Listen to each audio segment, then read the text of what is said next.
Oh, why hello there, and welcome to Frank Reads. I'm Frank Hasenmuller. I've been reading some of my favorite stories lately, and I thought I'd share them with you. I enjoy them, and I hope you will too. Today we are reading Chapter 3 of Alice's Adventures in Wonderland, one of the most popular children's books of the 19th, or really of any century. So I do urge you to watch chapters 1 and 2 before you watch chapters 3, just so that you are aware of what's going on. So let's dive right in, shall we? To chapter 3, A Caucus-Race and a Long Tale.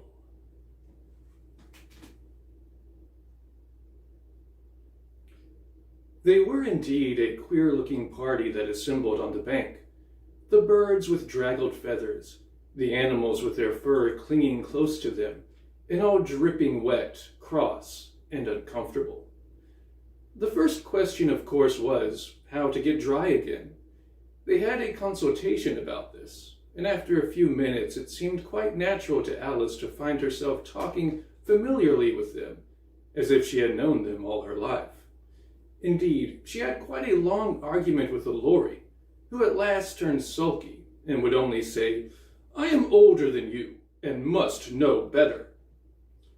And this Alice would not allow without knowing how old it was, and as the Lorry positively refused to tell its age, there was no more to be said. At last the mouse, who seemed to be a person of authority among them, called out, "Sit down, all of you, and listen to me. I'll soon make you dry enough." They all sat down at once, in a large ring, with the mouse in the middle. Alice kept her eyes anxiously fixed on it, for she felt sure she would catch a bad cold if she did not get dry very soon. "Ahem," said the mouse with an important air. "Are you all ready? This is the driest thing I know. Silence all round, if you please." William the Conqueror, whose cause was favored by the Pope, was soon submitted to by the English, who wanted leaders and had been of late much accustomed to usurpation and conquest. Edwin and Morcar, the Earls of Mercia and Northumbria, said the Lorry with a shiver. "I beg your pardon," said the mouse, frowning, but very politely. "Did you speak?" Not I," said the Lorry hastily. "I thought you did," said the mouse. "I proceed. Edwin and Morcar, the Earls of Mercia and Northumbria, declared for him, and even Stigand, the patriotic Archbishop of Canterbury, found it advisable." "Found what?" said the duck. "Found it," the mouse replied rather crossly. "Of course you know what it means." "I know what it means well enough when I find a thing," said the duck. "It's generally a frog or a worm. The question is, what did the Archbishop find?" The mouse did not notice this question, but hurriedly went on.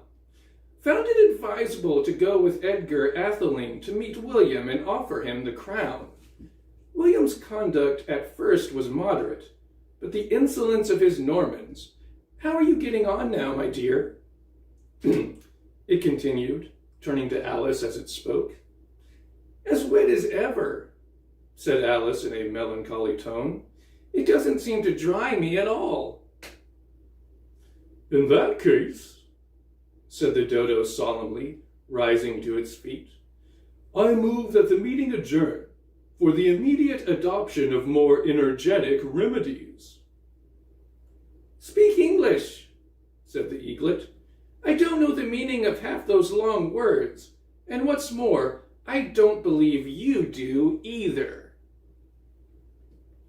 And the eaglet bent down its head to hide a smile. Some of the other birds tittered audibly. "What I was going to say," said the dodo in an offended tone, "was that the best thing to get us dry would be a caucus-race."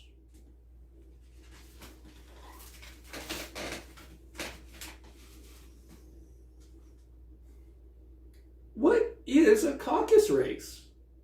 said Alice. Not that she wanted much to know, but the dodo had paused, as if it thought that somebody ought to speak, and no one else seemed inclined to say anything. "Why," said the dodo, "the best way to explain it is to do it. And as you might like to try the thing yourself some winter day, I will tell you how the dodo managed it. First, it marked out a race course in a sort of circle. "The exact shape doesn't matter," it said. And then all the party were placed along the course here and there. There was no 1, 2, 3 and away, but they began running when they liked, and left off when they liked, so that it was not easy to know when the race was over. However, when they had been running half an hour or so, and were quite dry again, the dodo suddenly called out, "The race is over!" And they all crowded round it, panting and asking, "But who has won?"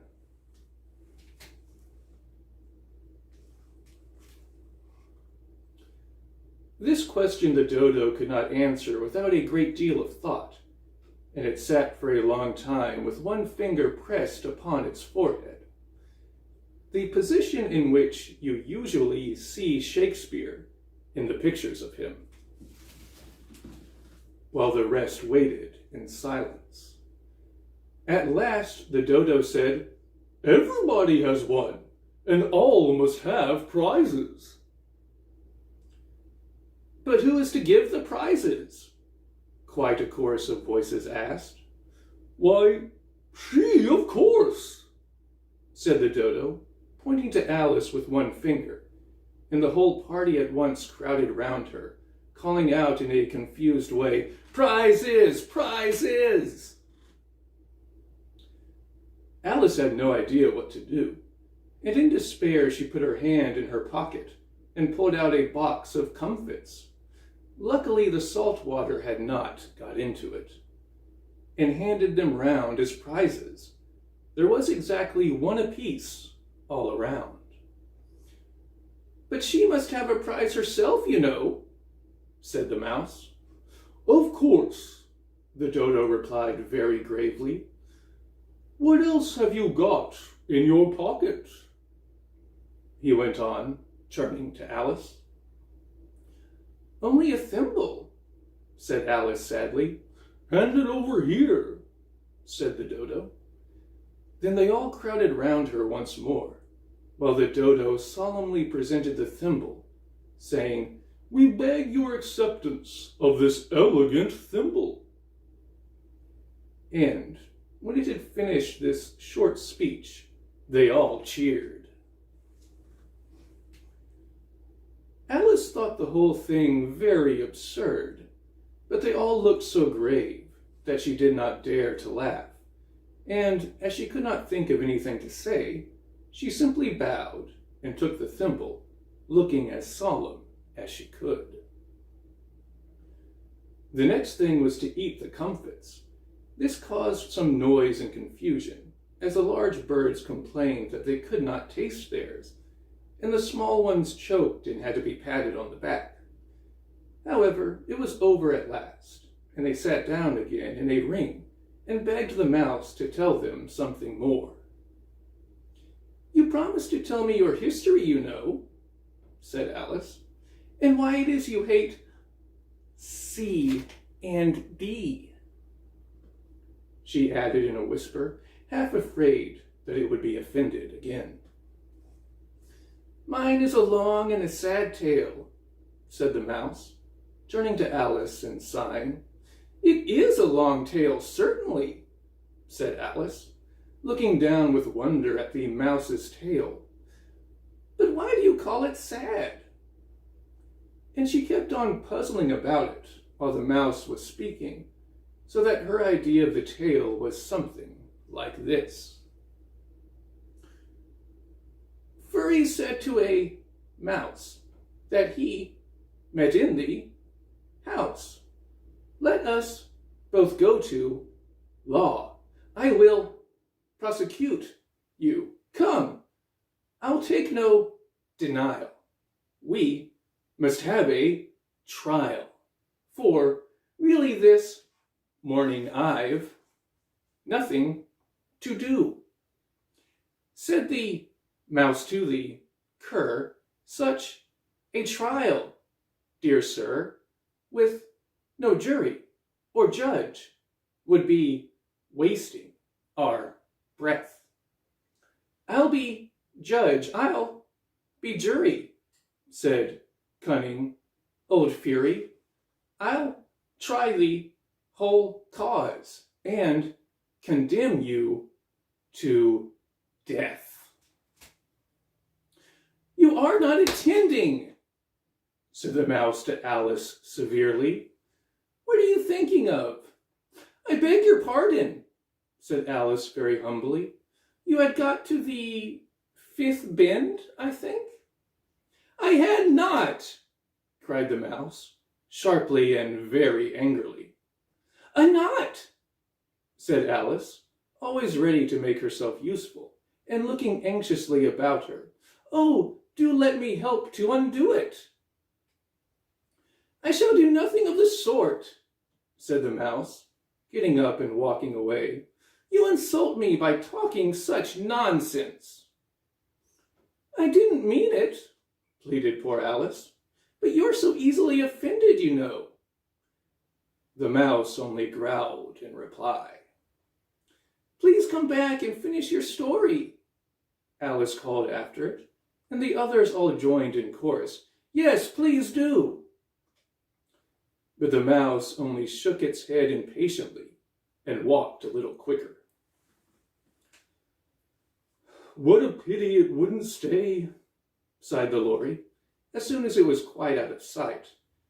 And an old crab took the opportunity of saying to her daughter, Ay, my dear, let this be a lesson to you never to lose your temper.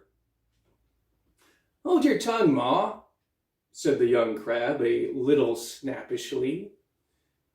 You're enough to try the patience of an oyster. I wish I had our little Dinah here, I know I do, said Alice aloud, addressing nobody in particular. She'd soon fetch it back. And who is Dinah, if I might venture to ask the question? Said the Lory. Alice replied eagerly, for she was always ready to talk about her cat. Dinah's our cat, and she's such a capital one for catching mice you can't think. And oh, I wish you could see her after the birds. Why, she'll eat a little bird as soon as look at it. This speech caused a remarkable sensation among the party. Some of the birds hurried off at once. One old magpie began wrapping itself up very carefully, remarking, I really must be getting home. The night air doesn't suit my throat. And a canary called out in a trembling voice to its children, Come away, my dears. It's high time you were all in bed. On various pretexts, they all moved off, and Alice was soon left alone. I wish I hadn't mentioned Dinah, she said to herself in a melancholy tone. Nobody seems to like her down here, and I'm sure she's the best cat in the world. Oh, my dear Dinah, I wonder if I shall ever see you any more. And here poor Alice began to cry again, for she felt very lonely and low-spirited. In a little while, however, she again heard a little pattering of footsteps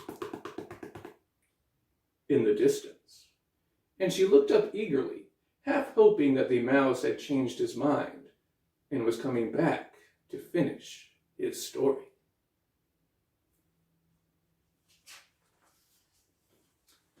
Well, there is chapter 3 of Alice's Adventures in Wonderland. I hope you will join me next time for part 4. And until then, keep reading.